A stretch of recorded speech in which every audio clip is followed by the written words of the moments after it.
ಕಾರ್ಯಕ್ರಮದಲ್ಲಿ ಸ್ವಾಗತ. ನಾವು ಚಿಂತನೆಯನ್ನು ಮಾಡ್ತಾ ಬಂದೀವಿ.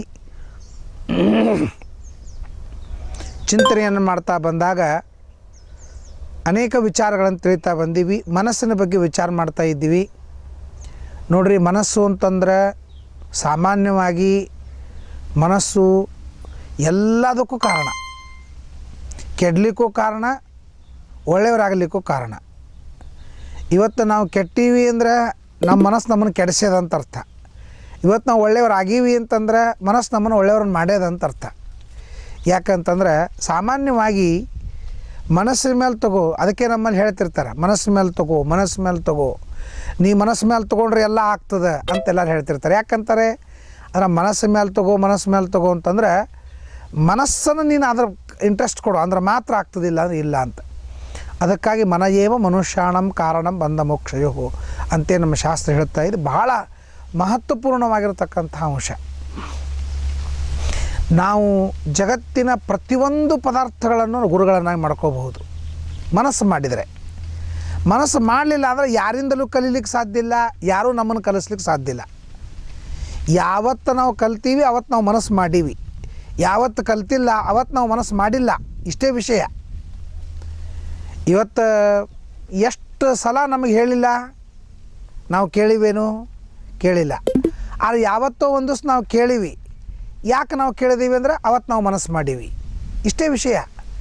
ಪರಮಾತ್ಮ ದೇವಹೂತಿ ಹೇಳೋದೇನು ಅಂತಂದ್ರೆ, ನೀನು ಮನಸ್ಸು ಮಾಡು, ನೀ ಮನಸ್ಸು ಮಾಡಿದ ಹೊರತು ಆಗುವುದಿಲ್ಲ.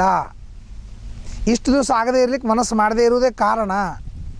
ನೀ ಮನಸ್ಸು ಮಾಡಿದರೆ ಯಾವುದಾಗುವುದಿಲ್ಲ? ಕಿಮಲಭ್ಯಂ ಭಗವತಿ ಪ್ರಸನ್ನೇ ಶ್ರೀನಿಕೇತನೆ.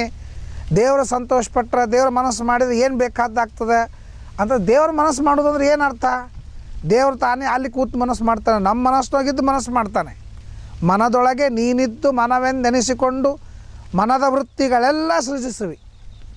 ದೇವ್ರ ಮನಸ್ಸಿನೋಗಿದ್ದು ಮಾಡಿದ್ರೇ ಕೆಲಸ ಆಗ್ತದೆ ಅಂತನ್ನುವಂಥದ್ದು ವಿಚಾರ. ಅದಕ್ಕೆ ನಾವು ಸುಧಾರಿಸ್ಬೇಕಾದ್ರೆ ಗುಣವನ್ನು ಸಂಪಾದನೆ ಮಾಡೋದೇ ಸುಧಾರಿಸೋದು, ದೋಷಗಳನ್ನು ಸಂಪಾದನೆ ಮಾಡೋದು ಕೆಡೋದು. ಹಾಗಾದ್ರೆ ಯಾವ ವ್ಯಕ್ತಿ ಮೇಲೆ ದ್ವೇಷ ರಾಗಗಳಿಲ್ಲ. ಯಾವನು ದೋಷವನ್ನು ಸಂಪಾದನೆ ಮಾಡಿದ್ದಾನೆ ಅವನಿಗೆ ಕೆಟ್ಟವನು ಅಂತಂತೀವಿ, ಯಾವನು ಗುಣ ಸಂಪಾದನೆ ಮಾಡ್ಯಾನ ಅವನಿಗೆ ಒಳ್ಳೆಯವನು ಅಂತಂತೀವಿ. ಅಂದರೆ ವ್ಯಕ್ತಿ ಎಂದೆಂದಿಗೂ ಕೆಟ್ಟವನು ಅಲ್ಲ, ಒಳ್ಳೆಯವನು ಅಲ್ಲ, ಅವನಲ್ಲಿದ್ದಂತಹ ದೋಷಗಳು. ಅದಕ್ಕಾಗಿ ನಾವು ದೋಷವನ್ನು ಸಂಪಾದನೆ ಮಾಡಬೇಕಾ, ಗುಣವನ್ನು ಸಂಪಾದನೆ ಮಾಡಬೇಕಾ, ಈ ವಿಚಾರ ನಾವು ತಿಳ್ಕೊಳ್ಬೇಕಾದದ್ದು. ನಾವು ಊಟ ಮಾಡ್ತಿರ್ತೀವಿ, ಊಟ ಮಾಡೋ ಮುಂದಾಗ ಅಲ್ಲಿ ಹುಳ ಬಂತು ಸೀದಾ ತೆಗೆದಿಡ್ತೀವಿ, ಕೂದಲ ಬಂತು ಸೀದಾ ತೆಗೆದಿಡ್ತೀವಿ. ಆದ್ರೆ ಗೋಡಂಬಿ ದ್ರಾಕ್ಷಿ ಬಂತು ಸೀದಾ ತೆಗೆದಿಡ್ತೀವೇನೋ? ತೆಗೆದಿಡಂಗಿಲ್ಲ, ತೆಗೆದು ಹಾಕೋತೀವಿ ಒಳಗೆ. ಯಾಕೆ? ಅವು ಕೂದಲ, ಹುಳ ಇವೆಲ್ಲ ದೋಷ, ಊಟದ ದೋಷಗಳು. ಅದು ನಮಗೆ ಬೇಡ, ಅದಕ್ಕೆ ನಾವು ತೆಗೆದು ಹಾಕ್ತೀವಿ. ಗೋಡಂಬಿ ದ್ರಾಕ್ಷಿ ನಮಗೆ ಬೇಕು, ಅದನ್ನು ನಾವು ತಿಂತೀವಿ. ಹಂಗೆ ಊಟ ಮಾಡೋದು ಅಂತನೋ ಕ್ರಿಯಾದೊಳಗೆ ಕೆಲವು ಬೇಕಾದದ್ದು ಬೇಡಾದದ್ದು ಹೆಂಗೆ ಬರ್ತಾವೋ ಹಂಗೆ ನಮ್ಮ ಜೀವನದೊಳಗೆ ಬೇಕಾದದ್ದು ಬೇಡಾದದ್ದು ಅಂತೇನವ, ಅದ್ರಾಗ ಬೇಡಾದದ್ದೇ ದೋಷಗಳು, ಬೇಕಾದದ್ದೇ ಗುಣಗಳು. ಅದಕ್ಕೆ ನಾವು ಒಳ್ಳೆಯವರಾಗಬೇಕು, ಇದರ ಅರ್ಥ ಏನು? ಗುಣವನ್ನು ಸಂಪಾದನೆ ಮಾಡಬೇಕು ಅಂತ ಅರ್ಥ. ಕೆಟ್ಟವರಾಗಬೇಕು, ಇದರ ಅರ್ಥ ಏನು? ದೋಷವನ್ನು ಸಂಪಾದನೆ ಮಾಡಬೇಕು ಅಂತ ಅರ್ಥ. ಕುಡಿತಾನೆ, ಅದು ದೋಷ. ಕೆಟ್ಟ ಚಟ ಮಾಡ್ತಾನೆ, ಅದು ದೋಷ. ಅಭ್ಯಾಸ ಮಾಡೋಂಗಿಲ್ಲ, ಅದು ದೋಷ. ಪೂಜೆ ಪುನಸ್ಕಾರ ಏನೂ ಮಾಡೋಂಗಿಲ್ಲ, ಅದು ದೋಷ ಅಂತ ನಾವು ಹೇಳಿವಿ. ಯಾವುದು ವೇದ ಬೇಡ ಅಂತಂತದೆ, ಯಾವುದು ಶಾಸ್ತ್ರ ಬೇಡ ಅಂತದೆ, ಅದು ದೋಷ. ಯಾವುದು ಶಾಸ್ತ್ರ ಮಾಡು ಅಂತಂತದೆ, 4 ಜನ ಒಳ್ಳೆಯ ಜನರಿಗೆ ಸಂತೋಷ ಆಗ್ತದೆ, ಅದು ಗುಣ. ಅದನ್ನು ಸಂಪಾದನೆ ಮಾಡಬೇಕು. ಅದಕ್ಕಾಗಿ ನಾವು ಮನಸ್ಸು ಮಾಡಬೇಕು. ಮನಸ್ಸಿನಿಂದ ಮಾಡುವ ಕ್ರಿಯಾಗಳು ಅಂತಂದರೆ ಇವೆಲ್ಲನೂ. ಅದಕ್ಕಾಗಿ ನಾವು ಈ ಅವಧೂತನ ಕಥೆಯನ್ನು ಕೇಳ್ತಾ ಇರುವಾಗ ಅವಧೂತ ಏನಂತಾನೆ, ಆ ಯದು ಮಹಾರಾಜನಿಗೆ ನಾನು ಇಷ್ಟೆಲ್ಲ ಸುಖವಾಗಿ ದಷ್ಟಪುಷ್ಟಾಗಿ ಯಾಕಿದ್ದೀನಿ ಅಂತಂದರೆ ಗುಣವನ್ನು ಸಂಪಾದನೆ ಮಾಡಿದ್ದೀನಿ. ಹೆಂಗೆ ಆ ದಷ್ಟ ಪೌಷ್ಟಿಕಾಂಶವನ್ನು ಗ್ರಹಣ ಮಾಡಿದರೆ ನಮ್ಮ ದೇಹದೊಳಗೆ ಆರೋಗ್ಯ ಕರೆಕ್ಟ್ ಇರ್ತದೆ, ಆಮೇಲೆ ದಷ್ಟಪುಷ್ಟಾಗಿರ್ತಾನೆ, ಬಣ್ಣ ಬರ್ತದೆ, ಸೌಂದರ್ಯ ಬರ್ತದೆ, ಎಲ್ಲನೂ ಬರ್ತದೆ ಇಲ್ಲೋ? ಹೆಂಗೆ ಪೌಷ್ಟಿಕಾಂಶ ತೆಗೆದುಕೊಂಡ್ರೆ ದೇಹದ ಆರೋಗ್ಯ ಹೆಂಗೆ ಸುಧಾರಿಸ್ತದೋ ಹಂಗೆ ಗುಣವನ್ನು ಸಂಪಾದನೆ ಮಾಡಿದರೆ ನಾವು ಒಳ್ಳೆಯತನ ಸುಧಾರಿಸ್ತದೆ. ಅದಕ್ಕಾಗಿ ಗುಣವನ್ನು ಸಂಪಾದನೆ ಮಾಡಬೇಕು ಅಂತ ಹೇಳ್ತಾನೆ.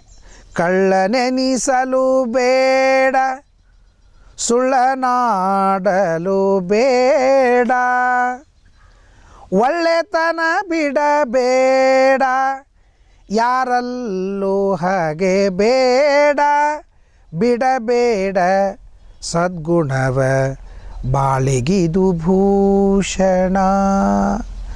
ಬಾಳಿಗೆ ಇದು ದೊಡ್ಡ ಅಲಂಕಾರ. ದೇಹಕ್ಕೆ ಬಂಗಾರ ಬೆಳ್ಳಿ ನೆಕ್ಲೇಸು ಹಾಕ್ಕೊಂಡ್ರೆ ಹೆಂಗೆ ದೇಹದ ಸೌಂದರ್ಯ ಹೆಚ್ಚಿಸ್ತದೋ ಹಂಗೆ ಜೀವನದೊಳಗೆ ಸದ್ಗುಣಗಳನ್ನು ಸಂಪಾದನೆ ಮಾಡಿದರೆ ಜೀವನದ ಸೌಂದರ್ಯ ಅದು ಹೆಚ್ಚಿಸ್ತದೆ. ಅದಕ್ಕಾಗಿಯೇ ಗುಣವನ್ನು ಸಂಪಾದನೆ ಮಾಡು ಅಂತ ಹೇಳ್ತಾರೆ. ಪಡೆದ ತಾಯಿ ತಂದೆಗಳ ಮನವನೋ ಈಸಬೇಡ, ಮನೆಗೆ ಮಲ್ಲಿಗೆಯಾಗು, ಮಾಮರದ ಗಿಡವಾಗು, ಬಿಡಬೇಡ ಸದ್ಗುಣವ, ಬಾಳಿಗಿದು ಭೂಷಣ. ಸದ್ಗುಣಗಳನ್ನು ಬಿಡಬೇಡಪ್ಪ. ಸದ್ಗುಣಗಳು ಅಂತಂದ್ರೆ ಜೀವನಕ್ಕೆ ಅಲಂಕಾರ. ಜೀವನ ಬಹಳ ದೊಡ್ಡ ಅಲಂಕೃತವಾಗಿ ಸುಂದರವಾಗಿ ಕಾಣಿಸ್ಬೇಕಾದ್ರೆ ಸದ್ಗುಣಗಳನ್ನು ಸಂಪಾದನೆ ಮಾಡ್ಬೋದು. ಇದಕ್ಕೆಲ್ಲ ಮೂಲ ಕಾರಣ ಏನು ಅಂತ ಮೊದಲು ಹೇಳ್ತಾರೆ. ಇದನ್ನೆಲ್ಲ ಸಾಧಿಸಲು ಒಂದೇ ದಾರಿಯು ನಿನಗೆ, ಪುರಂದರ ವಿಠ್ಠಲನ ಮನದಲ್ಲಿ ನೆನೆಯೋ, ಬಿಡಬೇಡ ಸದ್ಗುಣವ, ಬಾಳಿಗಿದು ಭೂಷಣ. ಬಾಳಿಗಿದು ಭೂಷಣ. ಸದ್ಗುಣಗಳನ್ನು ಸಂಪಾದನೆ ಮಾಡು ಅಂತ ಹೇಳ್ತಾರೆ ಒಳ್ಳೆಯವನಾಗಲಿಕ್ಕೆ.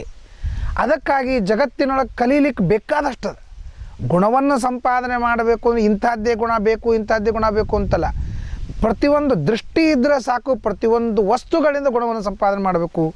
ಭೂಮಿ, ನೀರು, ಅಗ್ನಿ, ವಾಯು, ಆಕಾಶ ಎಲ್ಲ ಪದಾರ್ಥಗಳಿಂದ ಒಂದೊಂದು ಗುಣವನ್ನು ಸಂಪಾದನೆ ಮಾಡಬಹುದು ಅಂತ ಹೇಳ್ತಾ ಬಂದಿದ್ದೇನೆ.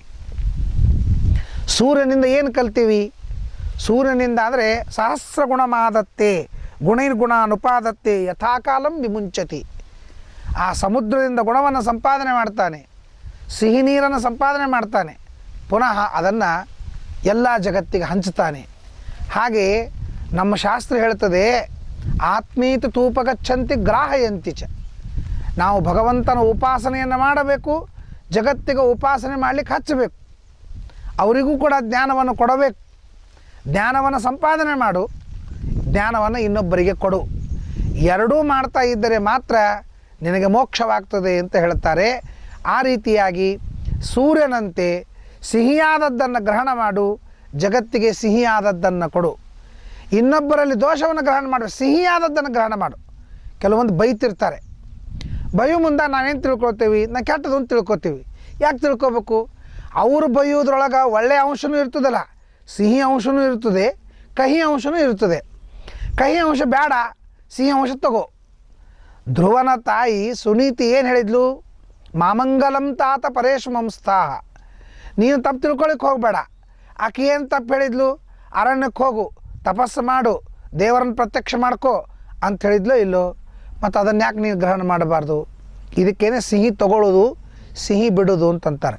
ಯಾರಾದರೂ ನಮಗೆ ಬೈದರು ಅಂತಂದ್ರೆ ಅದರೊಳಗಿನ ಸಿಹಿ ಆದದ್ದನ್ನು ತಗೋಬೇಕು, ಕಹಿ ಆದದ್ದನ್ನು ಬಿಟ್ಟು ಬಿಡಬೇಕು. ಮತ್ತು ನಾವು ಜನರಿಗೆ ಸಿಹಿ ಆದದ್ದನ್ನೇ ಕೊಡಬೇಕು, ಕಹಿ ಆದದ್ದನ್ನು ಕೊಡ್ಲಿಕ್ಕೆ ಹೋಗಬಾರ್ದು. ಕೆಟ್ಟ ಸುದ್ದಿನೇ ಹೇಳ್ಕೊತ ಹೋಗಬಾರ್ದು. ಒಟ್ಟಿಗೆ ಒಳ್ಳೆಯದು ಹೇಳಬೇಕು.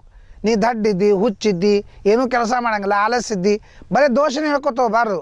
ನೀನು ಒಳ್ಳೆಯವನಿದ್ದೀಯಪ್ಪ, ಇಂಥ ನಿನ್ನಲ್ಲಿ ಗುಣಗಳವ, ಇಂಥದ್ದು ಒಳ್ಳೆತನ ಅದ ಅಂತ ಒಳ್ಳೆತನೂ ಹೇಳಬೇಕು. ಅದಕ್ಕಾಗಿ ಸಿಹಿಯಾದದ್ದನ್ನು ಗ್ರಹಣ ಮಾಡು, ಸಿಹಿಯಾದದ್ದನ್ನು ಜಗತ್ತಿಗೆ ಕೊಡು. ಇದು ನಾನು ಸೂರ್ಯನಿಂದ ಕಲಿತಂತಹ ಒಂದು ಅಂಶ ಅಂತಂತಾರೆ. ಅದು ನಾವು ಕಲಿಯಬೇಕಾದಂಥ ಒಂದು ಅಂಶ, ಸೂರ್ಯನಿಂದ ಕಲಿಯಬೇಕಾದದ್ದು. ಅದಲ್ಲದೇ ಸೂರ್ಯ ಏನು ಮಾಡ್ತಾನೆ ಅಂತಂದರೆ, ಇದು ಸಜ್ಜನರಿಗೆ ಹೋಲಿಸ್ತಾರೆ. ಏನು ಅಂತಂದರೆ ವಿಷಯ ಭೋಗ, ವೈರಾಗ್ಯ ಇವು ಇರಬೇಕು. ಸೂರ್ಯ ಯಾವಾಗ ಬೇಕು ಆವಾಗ ಸಮುದ್ರದಿಂದ ಸಿಹಿ ತಗೋತಾನೆ. ಯಾವಾಗಲೂ ಸಮುದ್ರದೊಳಗೆ ಸಿಹಿ ಅದ ಅಂತ ಗ್ರಹಣ ಮಾಡ್ಕೋತಿರಂಗಿಲ್ಲ. ತನಗೆ ಯಾವಾಗ ಬೇಸಿಗೆ ಕಾಲದೊಳಗೆ ಮಾತ್ರ ಅದನ್ನು ಗ್ರಹಣ ಮಾಡ್ತಾನೆ. ಹಾಗೆ ಮನುಷ್ಯ ಯೌವನದೊಳಗೆ ಮಾತ್ರ ವಿಷಯ ಭೋಗವನ್ನು ಮಾಡಬೇಕು. ವಿಷಯಗಳು ಅವ ಅಂತ ತಿಳ್ಕೊಂಡು ಮೂರೂ ಅವಸ್ಥಾದೊಳಗೂ ಅದನ್ನು ಮಾಡಲಿಕ್ಕೆ ಹೋಗಬಾರ್ದು. ವೃದ್ಧಾಪ್ಯದೊಳಗೆ ಧರ್ಮವನ್ನು ಮಾಡಬೇಕು, ಅಧ್ಯಾತ್ಮ ಮಾಡಬೇಕು. ಧರ್ಮವನ್ನು ಮಾಡಿದ್ರೇ ಆ ವೃದ್ಧಾಪ್ಯ ಸಾರ್ಥಕವಾಗ್ತದೆ. ಅದಕ್ಕೆ ಯಥಾಕಾಲಂ ವಿಮುಂಚತಿ, ಯಾವಾಗ ಬೇಕೋ ಆವಾಗ ಸಿಹಿಯಾದದ್ದನ್ನು ತೆಗೆದುಕೊಳ್ತಾನೆ, ಯಾವಾಗ ಬೇಕೋ ಅದನ್ನು ಕೊಡ್ತಾನೆ ಅಂತಂದರೆ ಯಾವಾಗ ಬೇಕೋ ಆವಾಗ ವಿಷಯ ಭೋಗ ಮಾಡ್ತಾನೆ, ಯಾವಾಗಲೂ ವಿಷಯ ಭೋಗವನ್ನು ಮಾಡೋದಿಲ್ಲ. ಯಾವಾಗ ವೈರಾಗ್ಯ ಬೇಕೋ ಆವಾಗ ವೈರಾಗ್ಯದಿಂದ ಇರ್ತಾನೆ ಅಂತ ಅನ್ನೋದನ್ನು ನಾವು ತಿಳ್ಕೊಳ್ತಾ ಇದ್ದೀವಿ. ಸೂರ್ಯ ಅವನಿಂದ ಕಲಿಬೇಕಾದ ಮತ್ತೊಂದು ಅಂಶ ಏನು ಅಂತಂದರೆ ಅವನು ಎಂದೆಂದಿಗೂ ಕೂಡ ಟೆನ್ಷನ್ ಮಾಡ್ಕೊಂಗಿಲ್ಲ. ಕೆಲವು ಮಂದಿಗೆ ಏನಂದ್ರೆ ಸಮಸ್ಯೆ, ಅಂಕಣಂ ಶಂಸತೆ ವಕ್ರಮ್ ಅಂತ, ತನಗೆ ಕುಣಿಲಿಕ್ಕೆ ಬರಲಿಲ್ಲ ಅಂದ್ರೆ ನೆಲ ಡೊಂಕ ಅಂತಾರಂತ. ಅವನಿಗೆ ಕುಣಿಲಿಕ್ಕೆ ಬರೋಂಗಿಲ್ಲ, ನಾಯೇನ್ರಿ ಭಾಳ ಕುಣಿತಿದ್ದೆ, ನೆಲ ಡೊಂಕದ, ಅದಕ್ಕೆ ನನಗೆ ಕುಣಿಲಿಕ್ಕೆ ಬರೋಂಗಿಲ್ಲ ಅಂತ. ಅದಕ್ಕೆ ಹಾಡು ಹಾಡ್ಲಿಕ್ಕೆ ಬರ್ತಿದ್ದಿಲ್ಲ ಅಂತಂದ್ರೆ ನಾಲ್ಕು ಚಲೋನೇ ಹಾಡು ಹಾಡ್ತಿದ್ದ, ಪೇಟಿ ಬಾರಿಸೋರು ತಬಲ ಬಾರಿಸೋರು ಚಲೋ ಇಲ್ಲ, ಅದಕ್ಕೆ ನಾನು ಹಾಡು ಹಾಡಂಗಿಲ್ಲ ಅಂತಂತಾರೆ. ನೋಡ್ರಿ, ತನಗೆ ಬರದೇ ಇದ್ದರೆ ಇನ್ನೊಬ್ರು ತಪ್ಪ ಅಂತ ಅನ್ನುವಂಥ ಜಗತ್ತದ. ಮಾಡದೇ ಇದ್ದವರು ಸಮಸ್ಯೆ ಹೇಳ್ಕೊತ ಹೋಗ್ತಾರೆ, ಮಾಡೋರು ಸಮಸ್ಯೆ ಬಗೆಹರಿಸ್ಕೊತ ಹೋಗ್ತಾರೆ. ಇಲ್ಲೇ ಇರೋದು ನೋಡ್ರಿ, ಯಾವಾಗಲೂ ಮಾಡೋರಿಗೂ ಮಾಡದೇ ಇರೋರಿಗೂ ಇರೋ ವ್ಯತ್ಯಾಸ ಇಟ್ಟು, ಮಾಡದೇ ಇದ್ದರೆ ಸಮಸ್ಯೆ ಹೇಳ್ಕೊತ ಹೋಗ್ತಾರೆ. ಹಂಗೆ ಸೂರ್ಯ ಏನು ರಥಸೈಕಂ ಚಕ್ರಂ ಭುಜಗಜಮಿತಾ ಸಪ್ತ ತುರಗಾ ನಿರಾಲಂಬೋ ಮಾರ್ಗ ಚರಣರಹಿತ ಸಾರಥಿರಪಿ ರವಿರ್ಗಚ್ಚತ್ಯಂತಂ ಪ್ರತಿದಿನಮಪಾರ ಸರಭಸಃ ಕ್ರಿಯಾಸಿದ್ಧಿಸ್ಸತ್ವೇ ಭವತಿ ಭವತಾಂ ನೋಪಕರಣೆ. ಹೇಳ್ತದೆ ಸೂರ್ಯ ಏನು ಸಾಧನೆ ಮಾಡ್ತಾರೆ ವಿಚಾರ ಮಾಡಿರಿ. ರಥಸ್ಸ ಏಕಂ ಚಕ್ರಂ, ರಥಕ್ಕೆ ಒಂದೇ ಚಕ್ರದ, ಭುಜಗಯಮಿತಾ ಸಪ್ತ ತುರಗಾ, ಅಲ್ಲದೇನೆ ಚರಣರಹಿತ ಸಾರಥಿರಪಿ, ಸಾರಥಿಗೆ ಕಾಲ ಇಲ್ಲ. ಆಮೇಲೆ ನಿರಾಲಂಬೋ ಮಾರ್ಗ, ಆಕಾಶದೊಳಗೆ ಮಾರ್ಗದೊಳಗೆ ಏನೂ ಇಲ್ಲ.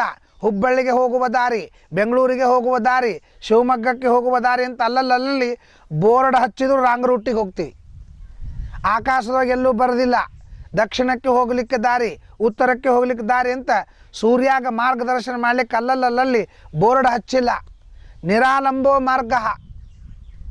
ಆಮೇಲೆ ಈ ಚರಣರಹಿತ ಸಾರಥಿರಪಿ, ಇದೆಲ್ಲ ಇದ್ದಾಗ ರವಿರ್ಗಚ್ಚತ್ಯಂತಂ ಪ್ರತಿದಿನ ಮಭಾರ ರಸಭಸಃ, 96 ಕೋಟಿ ಚಿಲ್ಲರ ಯೋಜನ ಅವನು ದೂರ ಹೋಗ್ತಾನಂತೆ ದಿನಾ ಸೂರ್ಯ ಮಾಡ್ತಾನೆ ಅಂತಂದಮೇಲೆ ರವಿರ್ಗಚ್ಚತ್ಯಂತಂ ಪ್ರತಿದಿನ ಮಪಾರ ರಸಭಸಃ, ದಿನಾ ಅಪಾರವಾದ ದಾರಿಯನ್ನು ನಡೀತಾನೆ ಅಂತಂದಮೇಲೆ ಕ್ರಿಯಾಸಿದ್ಧಿ ಸತ್ವೇ ಭವತಿ ಭವತಾ ಅನ್ನೋಪಕರಣೆ.